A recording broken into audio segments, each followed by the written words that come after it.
Voici un résumé complet du livre La couleur des sentiments, The Help de Catherine Stockett, accompagné d'exercices pratiques de notre chaîne L'Art de réussir, axé sur le développement personnel, l'intelligence émotionnelle, le courage et l'élévation de conscience.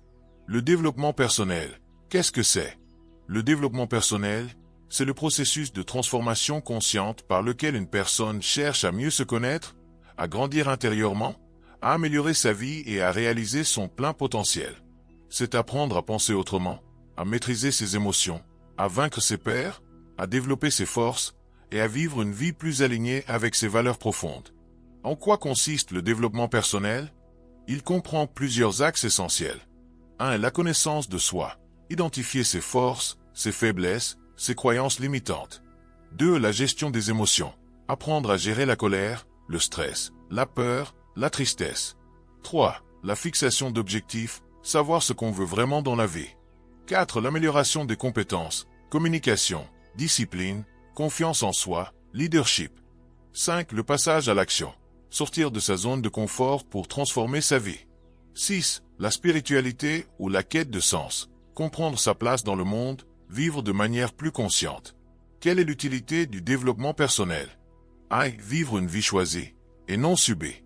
Tu reprends les commandes de ta vie au lieu de laisser les circonstances te diriger. 2. Développer une confiance en soi solide. Tu oses enfin dire non, prendre la parole, créer, entreprendre, t'affirmer. 3. Améliorer ta carrière ou ton entreprise. Tu deviens plus organisé, plus productif, plus inspirant, plus persuasif.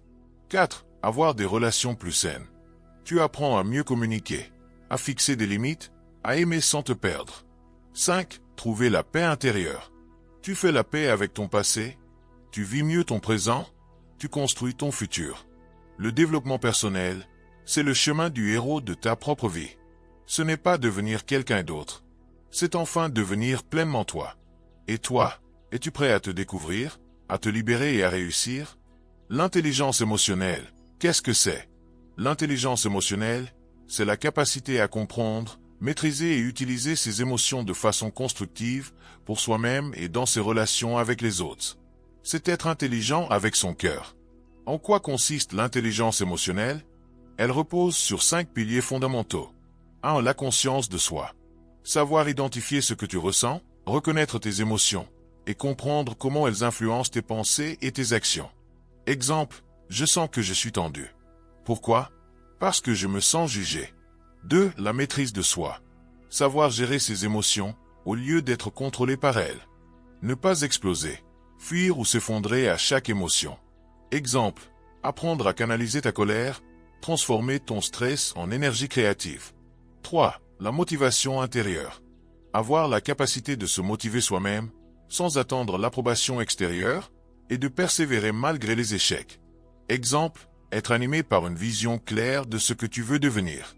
4. L'empathie. Comprendre les émotions des autres, se mettre à leur place sans jugement. L'empathie est le pont invisible qui connecte les cœurs. Exemple, ressentir la peine de quelqu'un sans chercher à la minimiser. 5. Les compétences sociales. Savoir communiquer avec respect, gérer les conflits, inspirer, écouter et collaborer efficacement. Exemple, savoir dire non sans blesser ou résoudre un malentendu avec calme. Pourquoi est-ce si important? Et parce que tu ne peux pas réussir sans te connaître émotionnellement. Et parce que toute réussite durable passe par l'humain. Et parce qu'une personne émotionnellement intelligente est plus sereine, plus influente, plus aimée, plus libre. Être intelligent avec ta tête, c'est bien. Mais être intelligent avec ton cœur, c'est puissant. Développe ton intelligence émotionnelle. Et tu verras ta vie, tes relations et ta réussite s'élever comme jamais auparavant. Résumé du livre La couleur des sentiments de Catherine Stockett. Contexte. Le roman se déroule dans les années 1960 à Jackson, Mississippi, en pleine ségrégation raciale. Il met en lumière la condition des domestiques noirs, les Help travaillant pour des familles blanches dans le sud des États-Unis. Les 3 personnages principaux. Ebeline, domestique noire de plus de 50 ans, douce et résiliente. Elle élève les enfants blancs tout en pleurant encore la mort de son propre fils. Minnie, amie d'Ebeline, cuisinière exceptionnelle mais au caractère explosif. Elle subit des violences conjugales. Esquiter, Eugenia, jeune femme blanche de bonne famille, révoltée par les injustices raciales. Elle rêve de devenir écrivaine. L'intrigue. Skeeter décide d'écrire un livre clandestin qui recueille les témoignages de domestiques noirs pour révéler la vérité sur leurs humiliations quotidiennes. Ebeline accepte de parler, puis Minnie, puis d'autres femmes courageuses. Au fil des récits, on découvre des histoires de racisme, d'humiliation, de dignité, de tendresse et de résistance. Le livre qu'elles écrivent ensemble devient un acte de rébellion, de guérison et d'unité. Message clé du livre. 1 point. Le courage de dire la vérité peut changer des vies. Tout point et la dignité humaine ne dépendent pas du statut social. 3 points. Écouter et raconter les histoires des autres est un acte de libération. 4 points. Le changement commence souvent par une personne qui ose.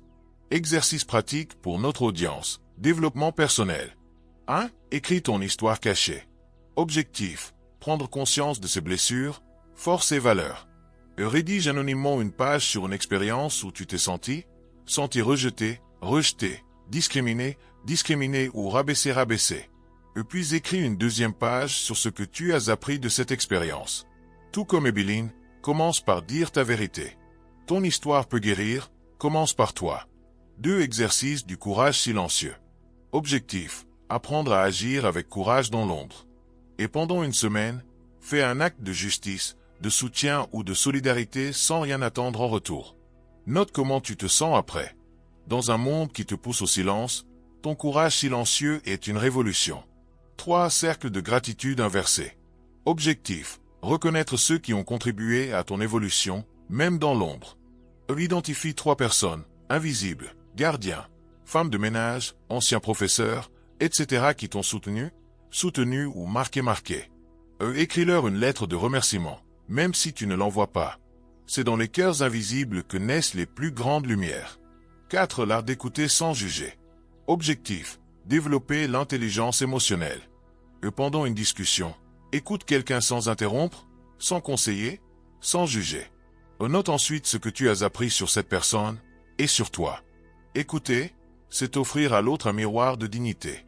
Maintenant que tu connais la puissance de ces histoires et des leçons qui en découlent, ne reste pas spectateur de ta propre vie. Mets en pratique les exercices proposés, ose écrire ta vérité, développe ton courage silencieux et crée de vraies connexions humaines. Fais les exercices. Vis-les. Et surtout, viens partager ton expérience dans les commentaires, tes ressentis, tes prises de conscience, tes déclics. Ton témoignage pourrait inspirer quelqu'un d'autre à libérer sa voix et à transformer sa vie. Laisse une trace, élève une voix, allume une lumière. Ensemble, on grandit. Ensemble, on réussit.